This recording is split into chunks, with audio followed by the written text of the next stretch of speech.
Good evening. So it seems like 1 o'clock in the morning is my time these days. Went to the job site, got some things done, came home, did the cat nap.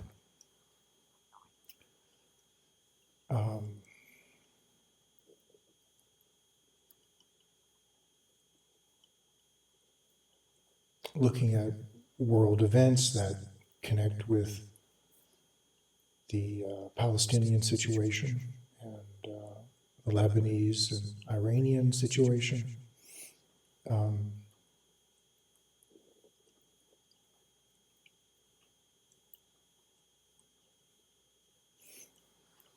traveled to Egypt in the early 90s and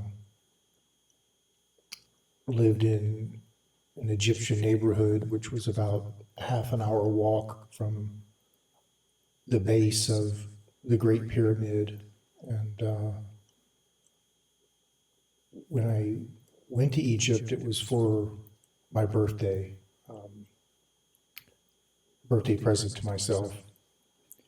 Never dreamed that I would be on my way to traveling to a lot of places in the world. And maybe I'll I'll get into that a little bit later in another video. Stories and different places and lessons that I learned and adventures, because I definitely had a lot of adventures in Egypt. But my goal in going there before I even stepped on the plane was to embed myself. Intuitively, I felt that I needed to do that. It was a feeling that I had. Stay away from hotels and motels and anything that reminded me of any kind of tourist identity, including not taking a camera with me, which confused a lot of the would-be guides, because their opening line is usually to take a photo for you, and of course that's often connected to some small gratuity as well in play, a little innocent quid pro quo. But I didn't have a camera, so that was an interesting first intro for many of these guides that have been there for decades. And so I lived in this neighborhood, and upstairs apartment, just my 2 suitcases, and that was my home base. And I fanned out from there and went to Alexandria a couple times, and Luxor, and Saqqara. Rode a camel, rode a horse, raced a horse through the desert with my guide, because we were bypassing some, I guess you could call them soft bandits. They stop tourists and want a fee. So we detoured around them, and horses do not like the sand. I can tell you that. They are not made for the sand. They'll endure it, but they don't like it. And Egypt is very, if you just go to Cairo and Giza, that's not Egypt. That's a metropolitan city of millions, cram-packed and working hard to live their life in that environment. And Luxor and Upper Egypt is more like what it was back when the temples were being built and pharaohs were walking around. I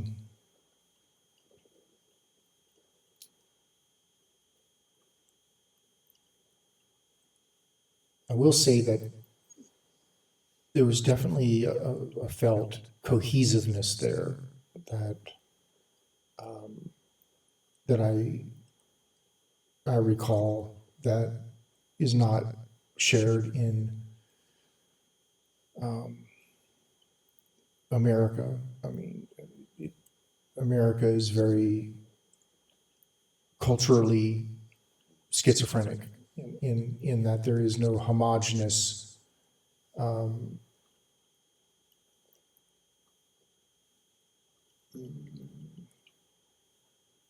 sort of cultural hereditary consistency. It's many clans of different cultural backgrounds and timelines, and kind of like a way station of sorts on your way to somewhere else, and very transient feeling in America, like folks doing things that folks do at way stations, like building sandcastles that you know the high tide is going to take away later that night. I guess give it time, see what happens. But it is a conundrum, I feel, in America, because I think the human beings' emotions, or I guess you could call it spirit or soul, tends to latch on to mythology and things that are symbolic of something bigger than the obvious. Materialism, day-to-day grind, bills, things that speak to one's intuition and imagination and feelings.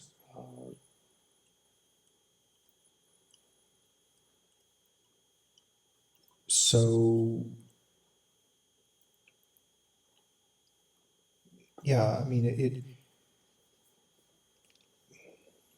the things that come to my mind is the Statue of Liberty, which is not even something we built. It was a gift. And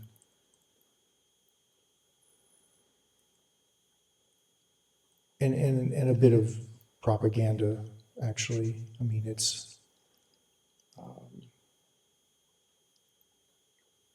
not something that's built on the truth of the matter, let's say, especially with America's history and early settlers and all that happened there. And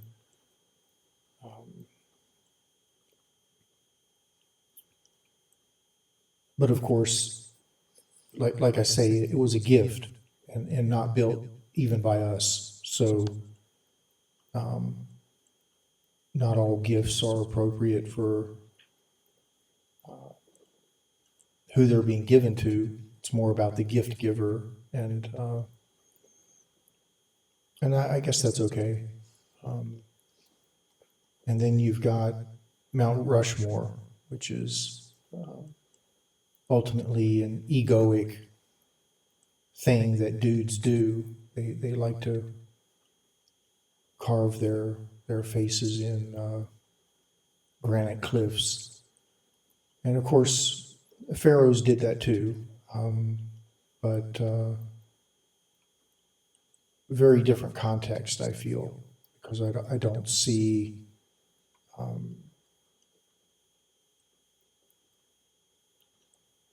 the faces on Mount Rushmore as being as integrated into a cultural myth or belief system as the Egyptians were. Not to romanticize the pharaohs, they were brutal, and but there was more around it, I guess you could say, more symbolism and meaning around it than just the person. And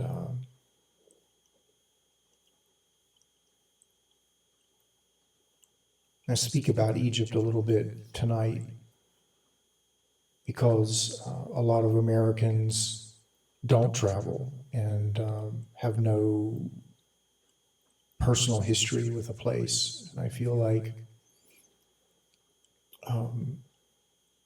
it will change your life. I highly recommend traveling at least once. Don't set your sights on something impossible, like a self-sabotage dream that will never come true. Start with something small and doable, and then go from there. And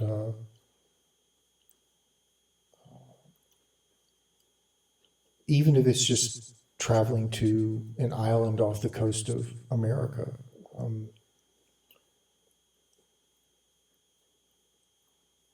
it's a visceral shift when you do it. There's something inside the human being that senses it.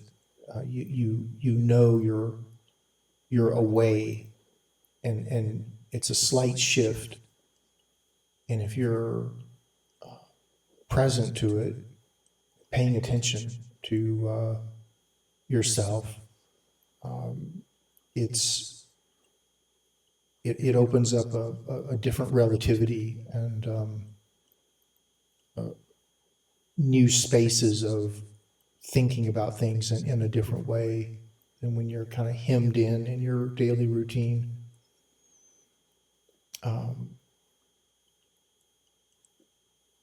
I really like islands, so I highly recommend travel.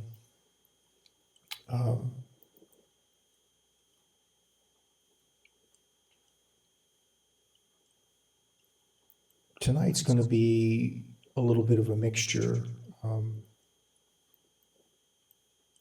My mind was disconnecting and reconnecting a bit this evening, and sometimes when that happens, I just have to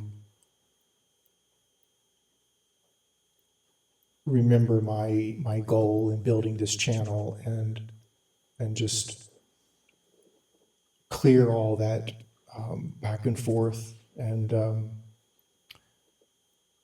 just do it. And so it's more of a not so much pre-planned, but more of a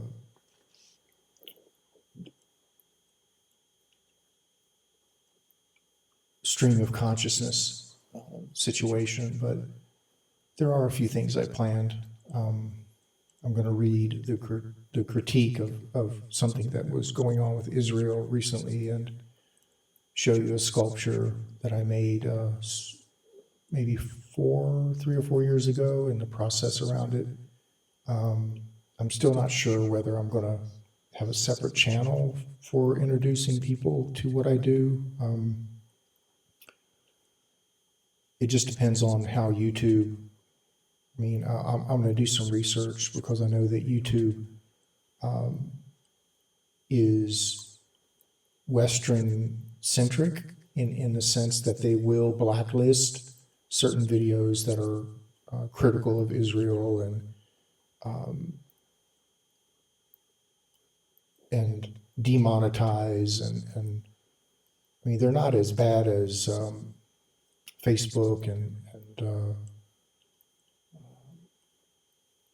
some other platforms that police constructive criticism of their imaginary picture, which is basically what we've got going on here. Is people like to keep the myth going because that reinforces their own myth, and as soon as an external myth starts to fall apart, then that triggers a cascade of other myths to then start coming unhinged.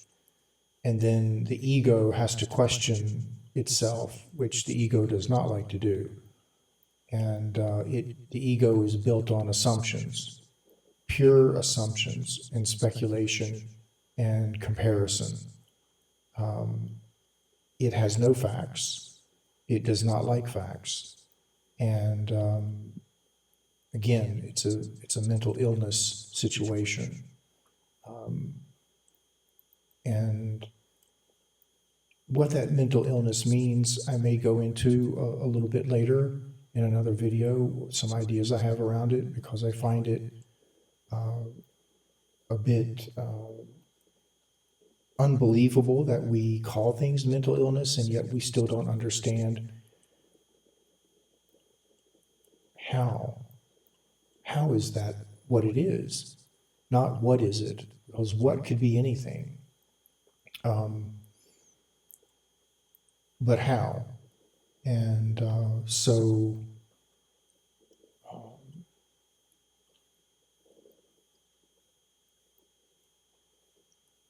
yeah, I have some ideas around that, but for another time.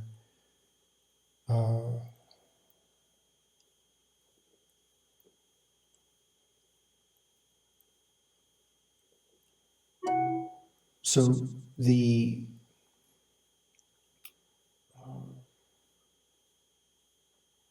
back to the criticism around Israel.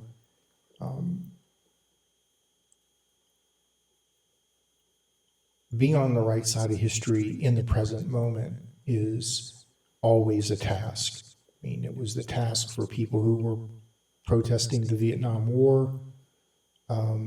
It was a task for the civil rights era, and still, the civil rights era never really ended, considering the farcical level of systemic racism in America. And if anything, with Trump being a president, it's gotten even worse. And the far right is ratcheting down across the European countries, as well as capitalism weakens and is compromised. To me, there's a straight connection between materialism and nationalism and supremacy. It's an umbilical cord, because when you value material things over morals and ethics and principles and feelings, humanity, you also consider yourself in a subconscious way material. So then, logically, if you're a materialist and you're morally bankrupt, then you hyperinflate your material, your genetic ancestry, your skin color, your educational background or lack thereof, which I find kind of curious that people can boast about not caring to be intelligent about what they're complaining about. So this hyperinflation and nonsensical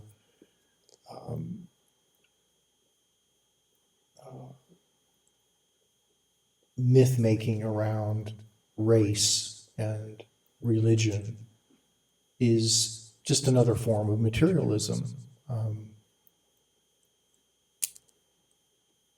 Ideas can be material, especially if they refer back to the person, the skeleton wrapped in muscle and sinew with an epidermis and organs, pumping blood, with small electrical charges in the heart, keeping it all functioning. That's all connected. It's a system of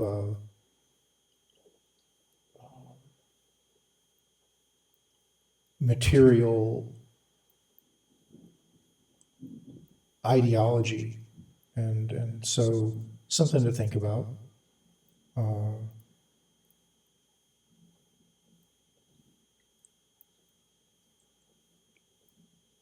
So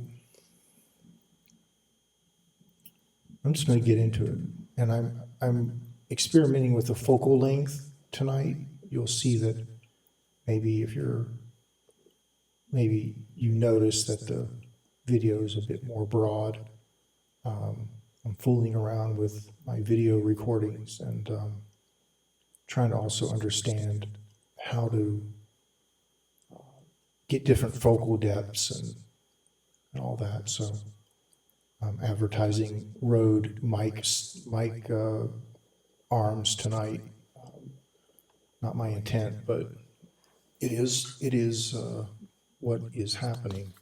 So here's what I wrote the other day that I didn't read last night because I felt like I'd already kind of gotten into some pretty heavy duty stuff and it was getting late, and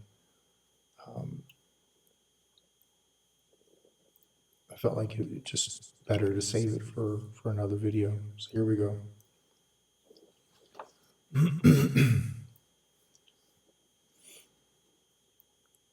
So this was around members of, I believe, the Knesset, or basically governmental bodies in Israel, complaining about Netanyahu's policies having not come to fruition. And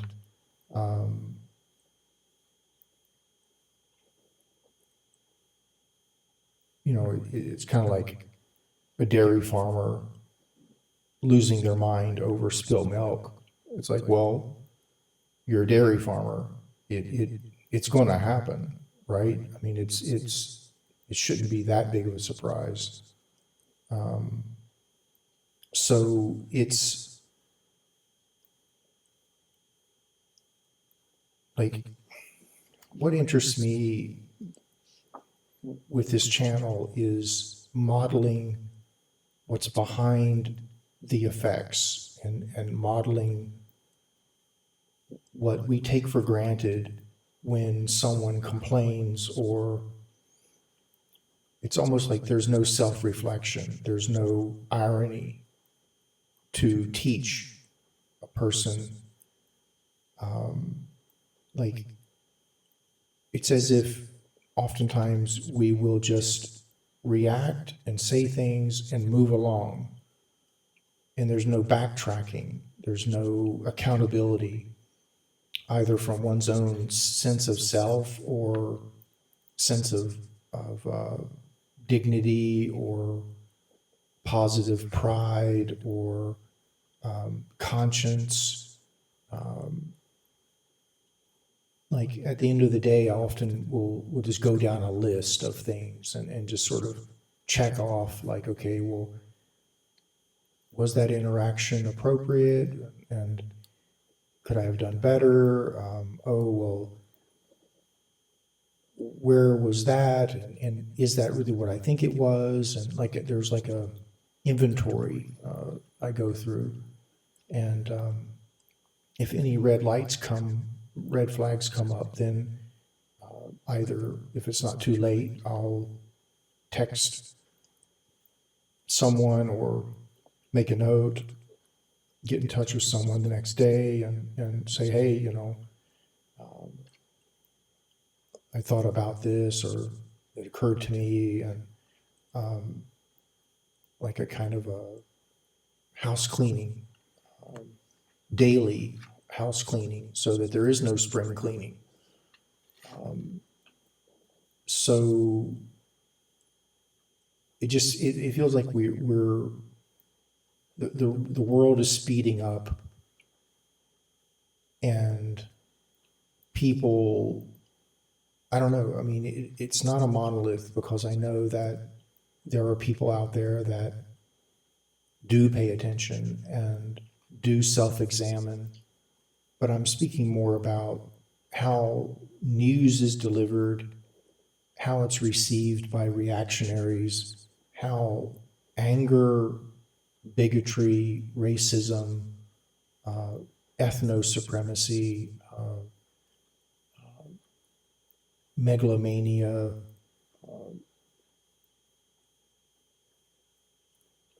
sociopathy, how these things have a momentum of their own, and how when people are speaking to the public, people in power, people who want power, people who are hired by power to be proxy propagandists, because the people higher up are too cowardly to own their own thoughts, so they pay other people to have them. Things are said and people react, and then those people, they do things, and they believe things, and yet there's no handbrake. Like, if you know something is a lie, like, lies are being told, there's no accountability, there's no apologies, there's no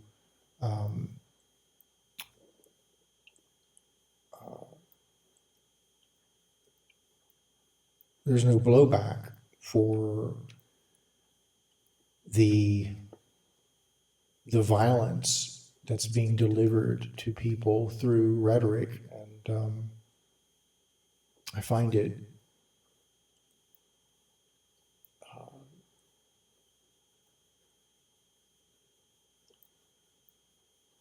ominous for the future, because it's getting worse. I mean, it's not,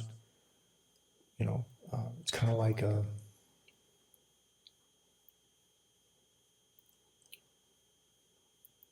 something like out of the frying pan and into the fire, and then into a volcano, which then rolls into a supernova, that then rolls into a black hole that happens to have another black hole within it, which is made up of a volcano spouting black holes. So it's like, it doesn't seem to have a lifespan. It just keeps getting more and more refined as a bad thing. And hopefully this channel will help some people slow down and get some tools under their belt, on their belt, to have more than one thought about the things that enter your mind, and to question things and look behind the curtain. So Here we go.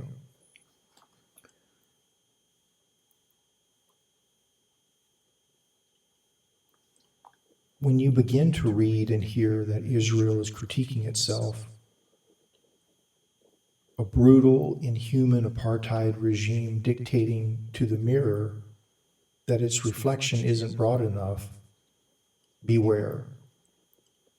This is a vital trigger point. Disillusionment and hollow heart will begin seeping in like undead honeymooners back from a long stint of fasting, collecting a seriously long grocery list of wants and demands. The shaming and blaming of externals, that they are failing to meet its pathological demands upon it, that the dream isn't coming true, that the questing for a utopian future is the coping mechanism, hiding that the quest itself is the thief and terrorist concealed in plain sight within sight itself. The psychopath stares into the abyss, and the abyss stares back. From inside its head, here begins the death spiral of the collective ego, a razor-thin veneer that cuts itself open to reveal the latticed chaos within. Ancestral trauma's kingdom of pain. Its preoccupations to keep its own heart protected has buried it under tons of rubble from its own self-denial, apathy, surreal deflections, and ignoring of self-examination under the auspices of ethics, morals, self-knowledge principles, and the very holy discipline shared by all religions, except the religion of no religion. A bottomless pit of worshiping revenge, genocide, assassination, espionage, embezzlement, theft, torture, infanticide, and the protection of shadows in human flesh knowingly pursued by light as their idols of proof of concept. Worshipping death as a guarantee of a better future life. Nothing could be further from any natural law on earth as this demented reorientation in humanitarian infestation. I'm going to reread that line because I either wrote it without a word or I got myself into a bit of a pretzel here. So it goes, worshiping death as a guarantee of a better future life. Nothing could be further from any natural law on earth.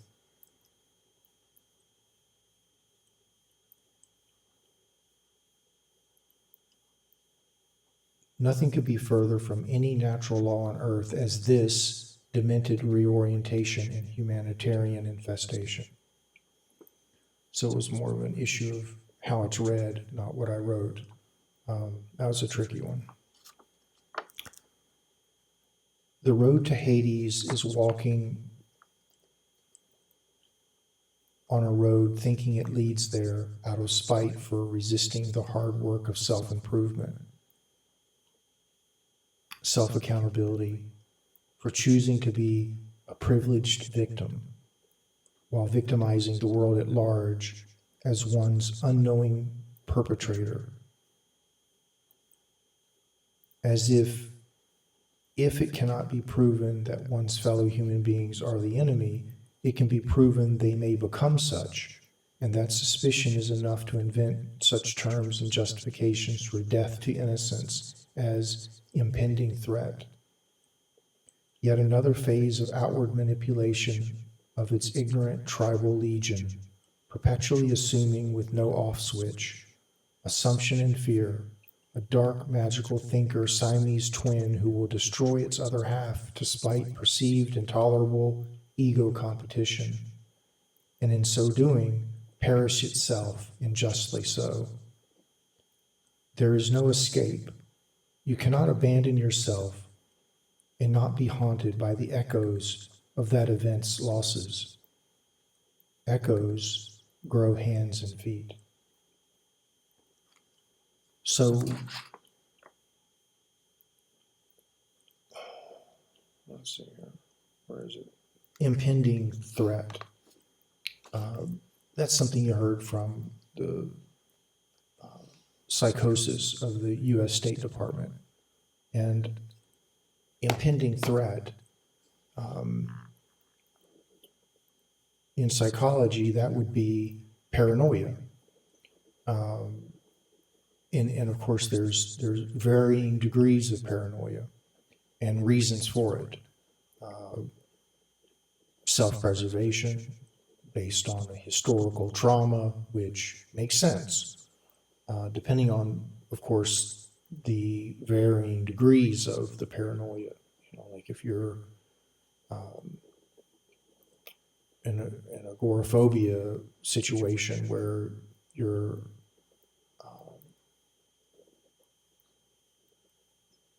your fear is irrational and could possibly be helped, bring it from a childhood relativity to an adulthood relativity, there may be a chance there of a kind of a rehabilitation of sorts. The mind is a tricky thing. There are no rules other than you just try and see what happens. Some people can be helped by other people. Some people are only helped by the passage of time. And some people, it seems, they pass away not having been helped. So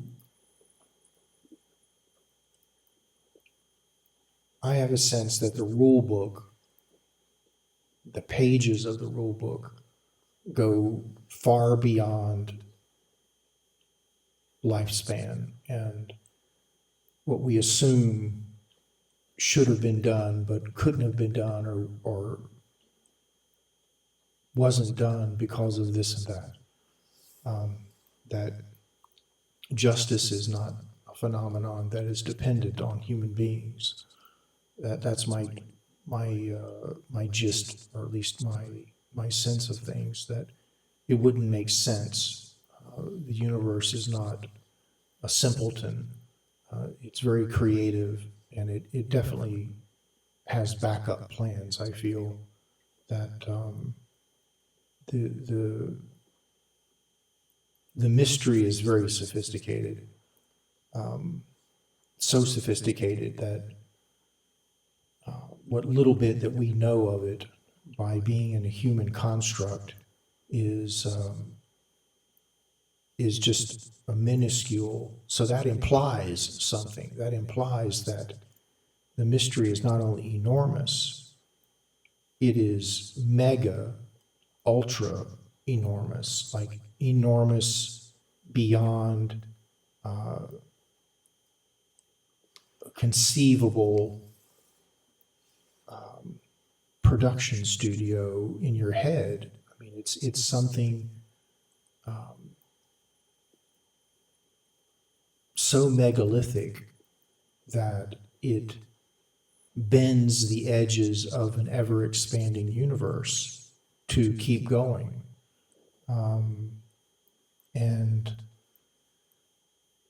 So it's back to this impeding threat. It's complete nonsense. North Korea has nuclear weapons. There are countries with nuclear weapons that are far more dangerous than Iran. And I mean, look at Russia invading Ukraine and right at Europe's doorstep, in a sense. And even more to the point, Israel, an apartheid ethno-supremacist militia who's been occupying Palestine officially since 1948, but began its project in the 1920s, basically the early 1900s. 1948 was the Nakba and and when Israel was declared a nation by the United States.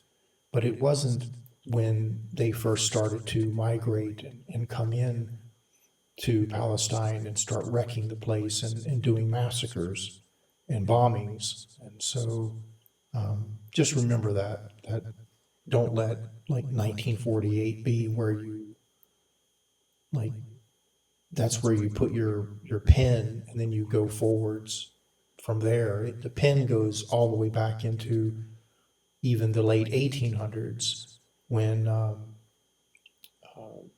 Theodore Herzl and the Balfour Papers. Of course, the Balfour Papers came in the early 1900s, but Herzl and all this, the British and various Jewish leaders, I guess you could say, business and leaders, like how do you put it, like societal administrators, or however you want to term it, got together and started to petition and come up with this idea. And so, and ultimately, there were a lot of forces involved here. Again, anti-Semitism ultimately came from Europe, and it was a new thing in the Middle East to understand that such a phenomenon existed in a culture. And so, curiously enough, you have the large majority of early settler terrorists that came to Palestine were from Europe. And they were so not of that land historically, lineage-wise, that many of the important people, including the prime ministers, changed their names to more Hebrew-sounding names, which I find to be quite telling that something was going on there, that something deep down in the psyche knew that it was a lie. And so it aligned itself with a lie by changing its name. So that's that's kind of a conscious decision when you know that something is so not genuine that you align yourself with it so that it looks to an outsider more genuine. So it's very peculiar. It's a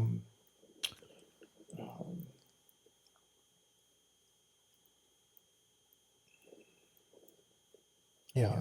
I just let that sink in and speak to you however it does, what it implies. So this impending threat is yet just an excuse, because the real threat is Israel. They have something called the Samson option, which is right up there with the Hannibal Directive, where in the Hannibal Directive, the objective is not let a soldier get captured. And so you sacrifice your own soldier through bombing or shooting the soldier before they're captured or while they're captured, or blow up the vehicle that has the soldier in it. It's a brutal thing. And if you don't believe me, because it sounds so,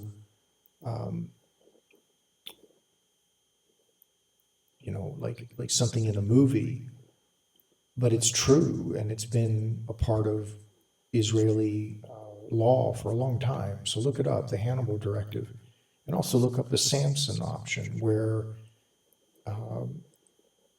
Israel has stated, and this is written in law, this is written in their doctrine.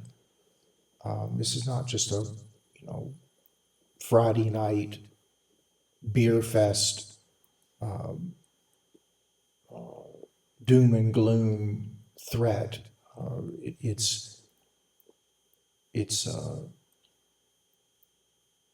It's written down and signed and sealed, part of their ideology, that if they ever feel that they're under like an existential threat of being completely wiped out, they will launch nuclear weapons in every direction and totally mow the whole region down.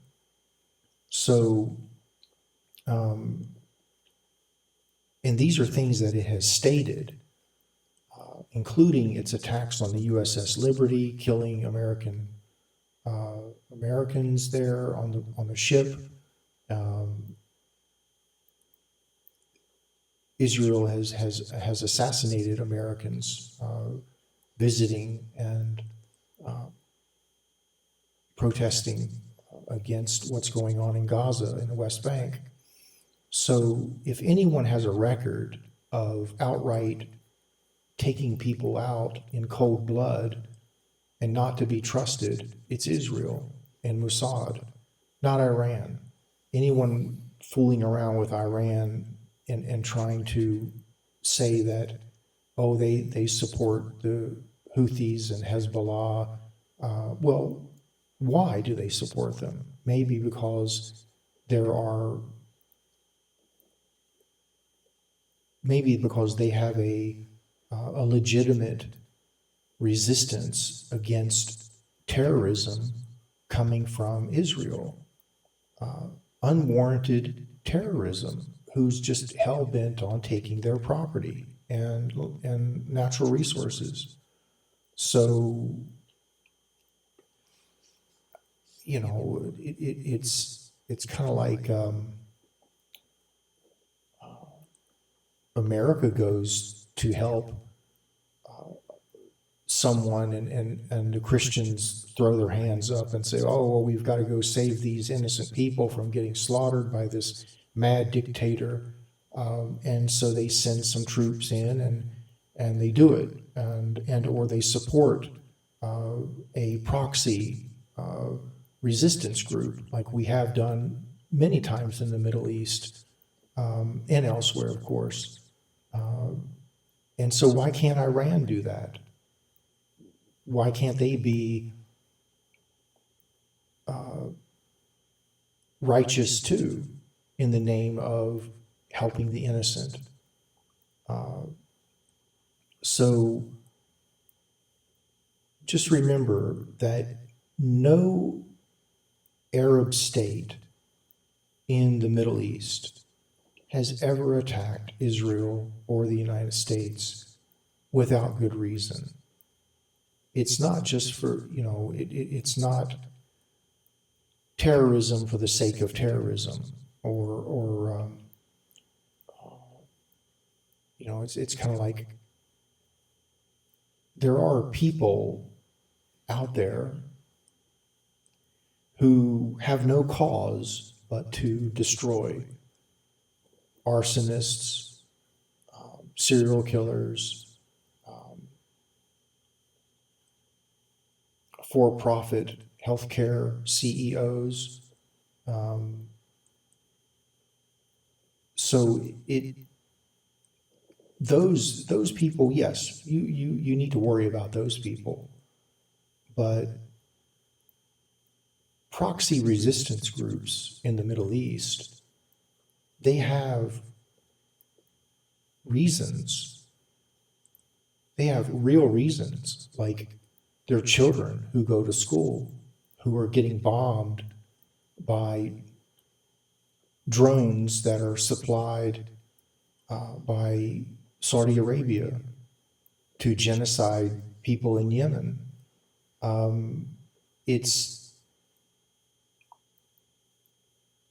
There's a lot of demonic stuff going on in these cucked Arab, Arabian monarchs and kings who've bowed down to the petrodollar and who are serving British and American needs. I mean, these are not men.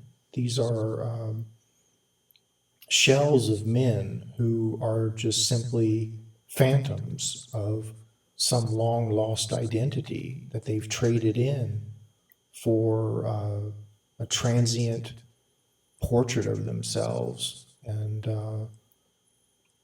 And these days that we're living in is the mother hen coming home to roost on some serious eggs that are shaped like missiles. You know, it's a this is what happens to leaders who sacrifice their dignity for vanity and greed. And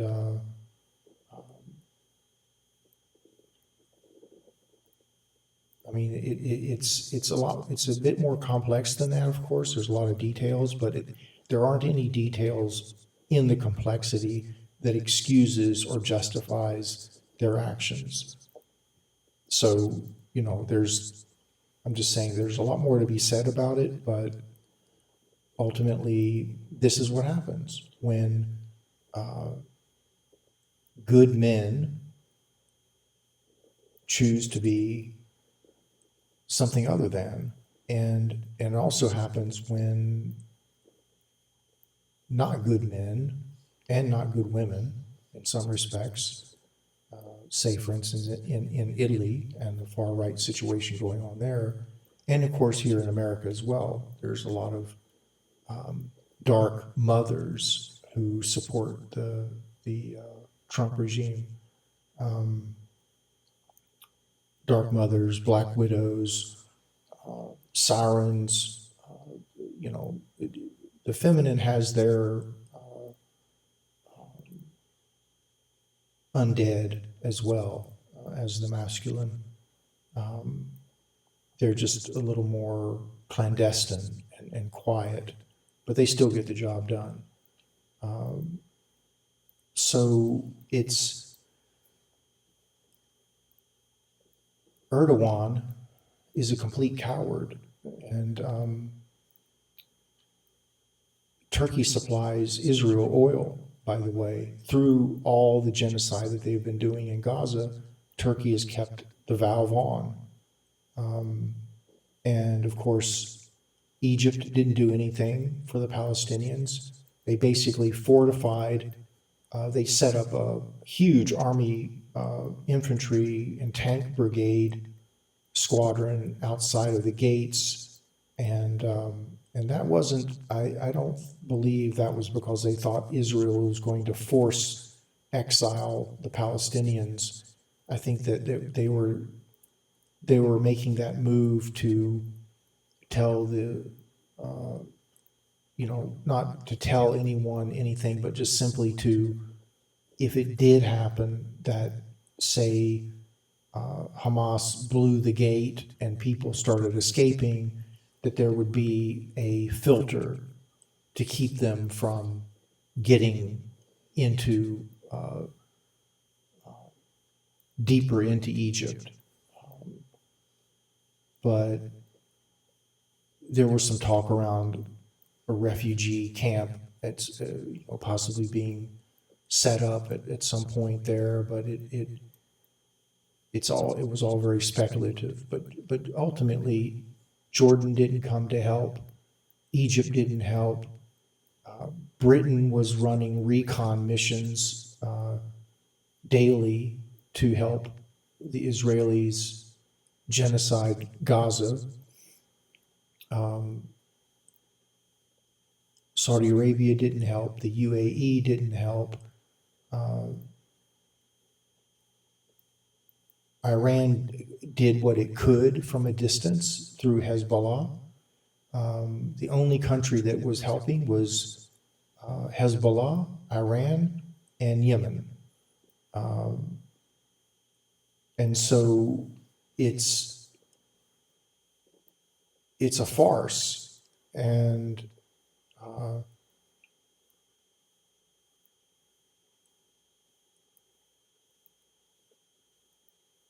It's beyond reconciliation at this point. There are things that have been permitted, genocide enabling that has been permitted, that will have a heavy price to be redeemed. There are some things you just can't apologize for. A price will have to be wrought. And that's just the way it is. It's just a cold, hard, tough love truth that it's one thing to accidentally bump and knock over someone's trash can or dent their car. But when you've got tens of thousands of children being mass slaughtered knowingly in your backyard and you don't do anything about it, that bill is not going to be handled in small claims court.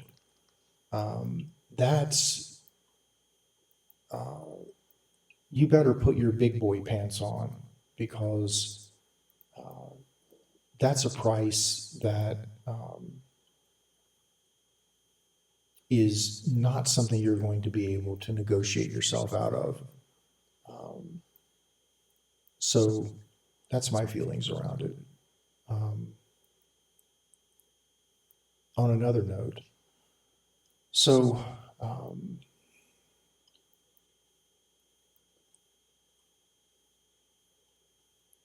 well, to I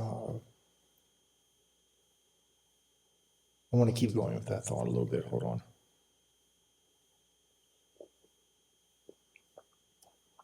So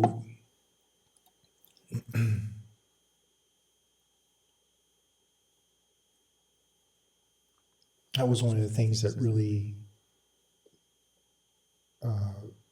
brought it home to me day after day after day, month after month.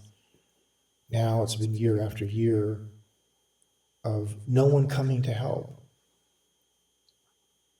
That the Palestinians were trapped in this open air prison between the ocean and a wall and a locked Egyptian gate, and Israeli drones and carpet bombing just circled over them like robotical vultures 24/7, bombing and bombing, killing and killing. It went on, and it's still going on. Just brutal, inhuman, torturous stuff. And you have multi-billionaires, monarchs, kings, people, like no one came to help. No one invaded Israel to help. And I won't make the mistake to say could, should, or would, because things are just what they are, and time unfolds appropriately based on the facts, not the could have beens or would have beens or should have beens. But don't underestimate the echo of injustice and how that's going to come back around as an effect, as a cause to an effect. The idea that Jordan, Saudi Arabia, Turkey, Egypt, they let it happen. They enabled it. And that's going to come back around in some form, because it's in the back of the mind of millions. And that's going to churn up and do things in subtle ways. We'll see how it all unfolds. But nature doesn't forget anything. So we'll see how that all goes. So on another note, I want to show you something. So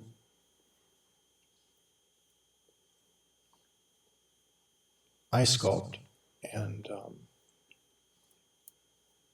couple years ago I got into electroplating. So it's basically you put a positive charge on a metal in a solution that has whatever ions of metal that you want to use, copper, gold, titanium, silver, whatever the metal is. You put your positive charge on like a rod of that metal, and you immerse it in a solution that also has ions of the same metal already in it, and a little bit of battery acid for etching and adhesion. And then the negative charge goes on the object.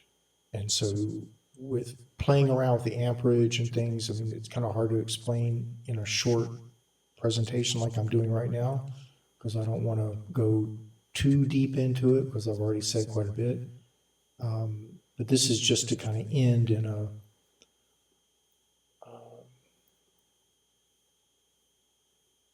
more abstract note, let's say. And so electroplating is basically adhering a dissimilar metal to a surface of another metal, or something that will conduct electricity. So I wanted to copper plate something, and I've done it with pewter, which is a semi-precious metal, but I wanted to do it to something that's like not metal.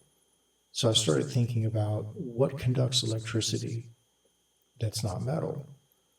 And the thought came to me, carbon conducts electricity. So I looked up if there was any such thing as a carbon aerosol, and there was. So I ordered it. And what I did was I took a pewter starfish that I cast into a mold, a real starfish. I made a mold of it, and then I cast it in pewter. And then on that starfish, I built a wax sculpture. I didn't make a mold of this piece. It was an original sculpture. And it had a toad on the front of it with a Madonna's face as its chest, embedded in its chest. And then there's this sort of totemic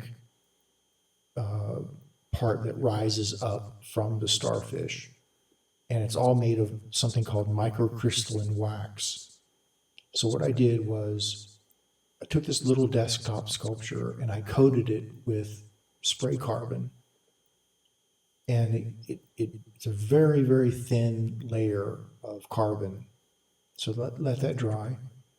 And then I immersed it in the tank with the liquid and the copper diode or anode, I should say, and hooked the negative charge to the object, positive charge to the metal source, and then in the liquid is something called RID, which is a copper sulfate for stump removal. And basically, you buy 3 or 4 boxes of that, depending on how big your tank is. You mix it with what's it called? Not denatured water, but distilled water, and then you add a little bit of battery acid to help adhesion and bite. They say in etching plates, but this is electroplating to just a micro, not scar, but like just to create a little bit of pitting, let's say, but it's it's hardly pitting like sandblasting. I mean, we're talking micro level here. Like you wouldn't be able to see it without a microscope, but it's enough to help the ions bond to whatever is electrified. So this is the result of that situation. And I left it in longer at a higher amperage because I started to notice there are these coral growths starting to happen on the piece at a higher amperage. And I liked it a lot. And since this sculpture is original, I didn't have a mold of it. So, I can't make a mold of it because it's too detailed. Like the mold material would get caught up in these coral pieces. So this is a one-off. Like it will never have a mold. It just is what it is. Like all, well, yes, like all ancient sculptures, there are like all the bronzes you see in museums. There's only one because they didn't have production molds in ancient times. If you're doing a lost wax in ancient times and a foundry pour screws it up, the sculpture's gone forever. There's no backup. There's no mold to pour another wax and then do another try. So this is kind of like that in the sense that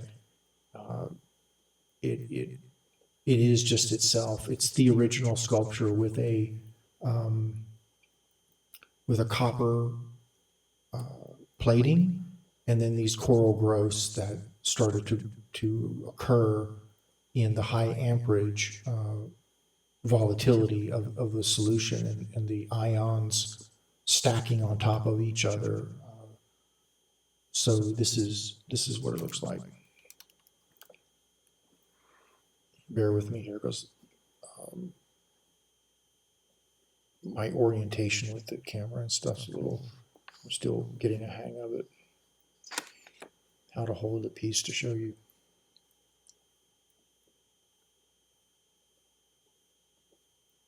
There we go. So you can see here, what's this little guy here? Spider webs. See the face? That's the Madonna face. I mean, you see the little toad head there. So you can see the coral growths hanging off the back there. Where my pinky, see this? Right there. And then the ones in the front and the ones on the toad's face. They're mainly on tips of things. Pull this back a little bit. Maybe I can get a better, there we go. Sorry for the lighting is not so great. Camera's doing a really good job of focusing in on that.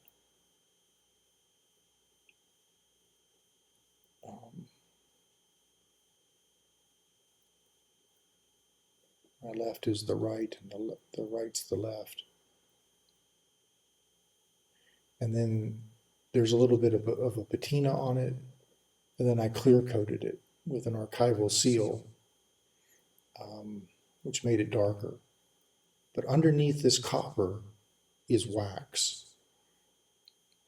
So not something I mean, I guess if you put it out in the sun, it wouldn't fall apart, but I wouldn't do it as an experiment. This is metal. This is solid pewter, the starfish. And I think this is also possibly pewter, but I'm not sure. I know all of this is wax. This whole thing is wax. And I'm actually pretty sure this is wax too, because I don't have a mold of this little toad with the face on it, face integrated as part of his torso. So this is an unusual piece. There's no other pieces of mine that look like this. I can't sculpt these coral parts. They're way too small. I mean, I could, but it would be ridiculous. I'm not a jeweler. But this is this. It doesn't have a name, I don't think. I have a lot of sculptures, and sometimes I forget whether I named it or not. But it sits on the, it just sits on the starfish's points here.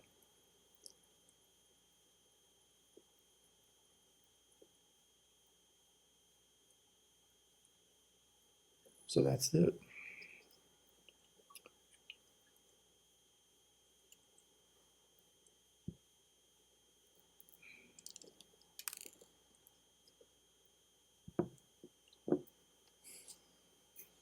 Well,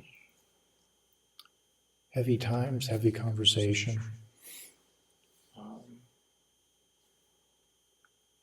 But for me, these days,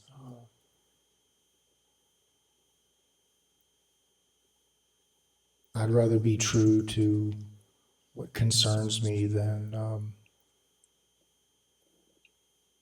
share that in this format than entertaining and going with the flow. I think that's just a level of denial that I can't permit myself to participate in and experiment with. I think everyone has different line of growth and pace of growth, and two people might share a lot of similar things but be on completely different planets. So it's just something to keep in mind, that similarity means nothing. When you get deeper down into the depths of what really makes a person tick, and what's truly in a person's character when they're not talking,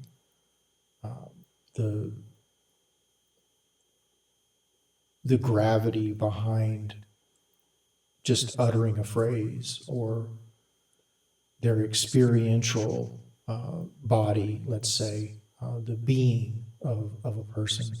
These are things that cannot be explained or spoken, really. It's nuanced, and like Rumi says,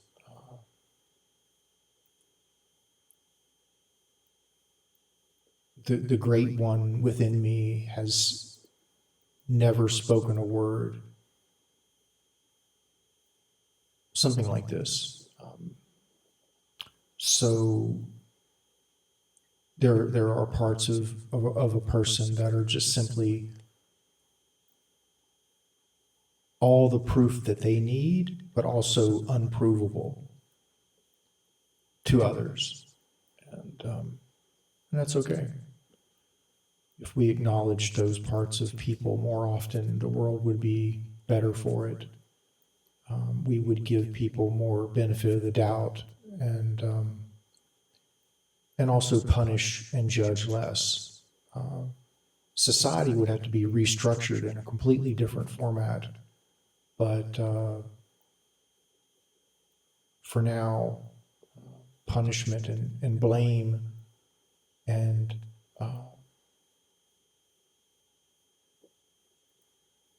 condemnation is our methods of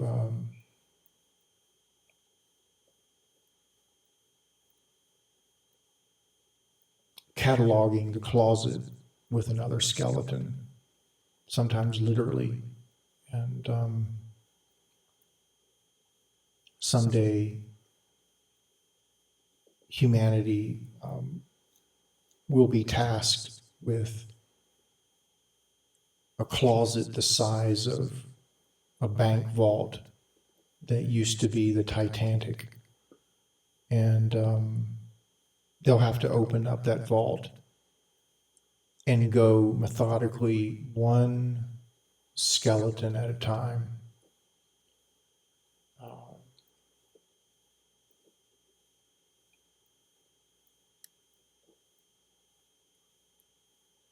It's going to be laborious, but it's the labor of true love and true reconciliation. And I don't mean like lovey-dove love. I mean concern, concentrated concern, and mothering and fathering the future, and dignity, deliberation, determination, diligence. These are aspects within the human that are time-bound and only grow and evolve by spending time. There's no shortcuts. So again, these issues will need to be meticulously brought out and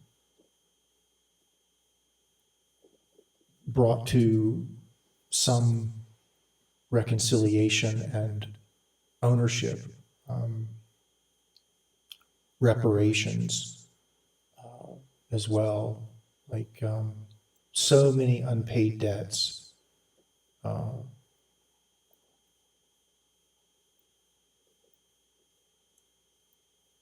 And maybe I'll do a video sometime of like what I mean by debts and my opinions or feelings around them, like how they work and how unresolved cultural trauma gets passed down through generations and etc. So I think that's pretty much it. I wish you a good tomorrow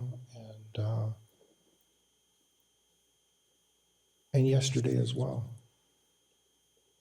Thank you.